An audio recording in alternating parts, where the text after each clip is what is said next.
You go quiet when you're hurt, not because you don't care, because caring too much and not knowing what to do with it is exactly what makes your body shut down. They're standing right in front of you, waiting, and you have nothing, not because you don't feel it, because you feel it so completely that your body just closes. No words, no explanation, just gone. And the worst part? You can see it happening. You can see them starting to read your silence as rejection, and you still can't open your mouth. That's not coldness. That's not you being difficult. This is what anxious attachment can feel like from the inside, and it didn't start with them.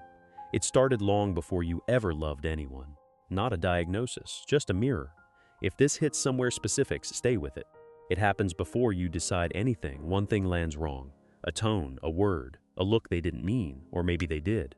And something in your chest just shifts, not dramatic, not a wall slamming down, more like a quiet door closing. Click, you're still in the room, still nodding, still saying, "I'm fine," but something already left. By the time you notice it happening, it's already happened.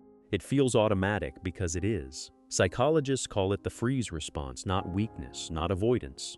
The third option your body runs when fight and flight both feel too dangerous. You didn't choose this, your nervous system did. Before your brain caught up, before you even knew you were hurt. The problem is, from the outside, it looks exactly like you stopped caring. You know what you want to say, sort of. It's somewhere in your chest, heavy, formless, like something that hasn't become language yet. They're asking, "Just talk to me, tell what's wrong." And you're standing there, mouth open, nothing. Not because you're punishing them, not because you don't trust them, because the thing you're feeling is moving too fast and your words are moving too slow, and opening your mouth right now feels like handing someone a fire before you've figured out how to hold it yourself. So you say nothing, or you say, "I'm fine," which is the only thing that feels safe enough to say out loud. And the strange part is, science actually has an explanation for this. There's a region in your brain responsible for producing language. During emotional flooding, it goes quieter, not slower, quieter. So when they're standing there saying, "Just talk to me," and you have nothing, that's not stubbornness. Your brain made words harder to reach. Because it's doing something more urgent, keeping you together. You're not shutting them out. You're holding yourself in, and there's a difference. The question is, where did you learn that silence was safer than being seen? You weren't born like this. Babies scream.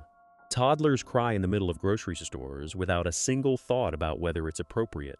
Kids express pain loudly, openly, without apology, until something teaches them not to. At some point, something taught you that feeling out loud wasn't safe.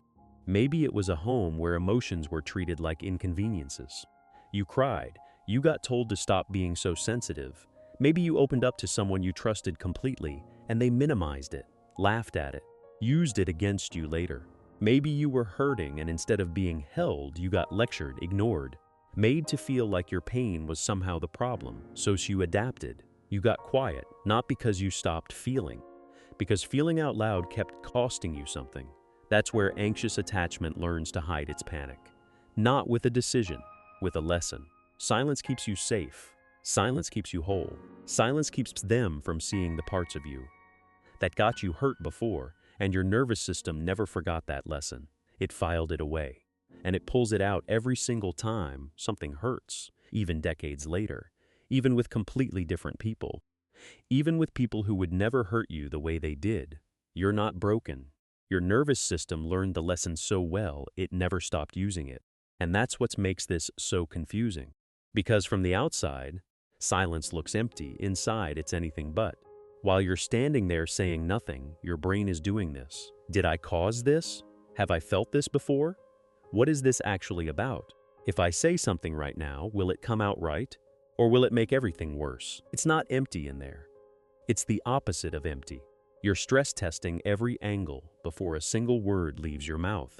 Because for you, speaking before you truly understand what you feel carries real risk. You know what happens when you open your mouth too soon. Words come out wrong, things escalate, you say something you can't take back. And then you spend the next 3 days replaying the exact moment you made it worse. So you wait, you turn it over and over and over. Sometimes it looks ridiculous from the outside. You're staring at a typing bubble, it appears, disappears, appears again, disappears.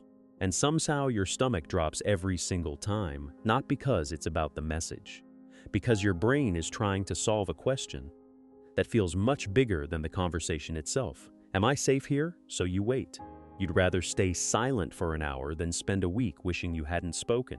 Still water, that's what they see from the outside. Still, unreadable, gone. But you know better than anyone, still water runs deep, and that's where things start to break. Because the thing that protects you feels exactly like rejection to the person waiting for you. Here's the part nobody talks about. The one thing that would help you open up is almost always the opposite of what you get, what you need. Reassurance, safety, a sign that the connection is still there. Someone who can sit in the silence and trust that you'll come back. What you get. Why won't you just talk to me? You always do this. I feel like I'm talking to a wall. And every time that happens, the door closes a little more. Not because you're punishing them, because pressure feels like danger. And your nervous system already knows what to do with danger. Shut it out. This is the loop that breaks relationships between people who actually love each other. They feel abandoned by your silence, so they push. You feel unsafe from the pushing, so you go quieter. They push harder, you disappear completely. And somewhere in the middle, two people who wanted the same thing end up on opposite sides of a door that neither of them meant to close. This isn't a character flaw. This isn't you being impossible to love. This is two people who never got taught the same language, and eventually, someone walks away believing they weren't loved, while the other person never found the words to explain that they were. You never meant to hurt anyone. That's the part that stays with you. You weren't trying to push them away. You were trying to hold yourself together long enough to come back. But they didn't know that. They saw the closed door, the one-word answers. The way you could sit in the same room and still feel completely unreachable, and they tried to read it. The way people do when someone they love goes silent. They read it as, I don't matter to you, you don't want to be here. I'm not worth explaining things to, and you couldn't correct them. Because correcting them meant opening your mouth. And opening your mouth meant, you already know what that meant. So the silence that protected you became the thing they couldn't survive. Not because they were too weak, because silence, held long enough, starts to feel like an answer. And the answer they heard was never the one you meant to give. That's the cost. Not the argument, not the distance. The fact that someone you loved walked away with the wrong story about you, and you never got to tell them the real one. Healing doesn't mean you become someone who talks immediately. It doesn't mean the door stops closing. It doesn't mean you stop needing space. It means something smaller than that. It means learning to say, I'm not okay right now, but I'm not gone. I'm scared, this means I'm losing you. One sentence. Before the door closes all the way, not because they need it. Because that one sentence is the difference between someone waiting for you and someone deciding you've already left. You don't have to explain everything. You don't have to have the words yet. You just have to let them know you're still in there. That's not a personality overhaul. That's a 5-second window you choose to keep open. And it won't feel natural at first. Because nothing that breaks an old pattern ever does. But the people worth keeping, they're not asking you to be someone else. They're just asking for a signal.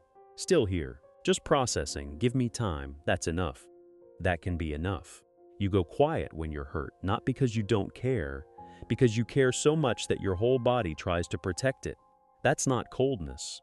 That's not emotional unavailability. That's a nervous system that learned silence was the safest place to go, and maybe it was.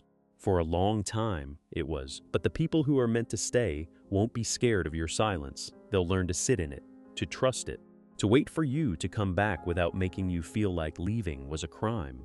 And one day, maybe not today, you'll find it a little easier to crack the door open before you've figured everything out. Not because the silence was wrong, because you finally feel safe enough to not need it quite so much. If this felt like someone finally put words to something you've been carrying, drop a comment below. I read every single one.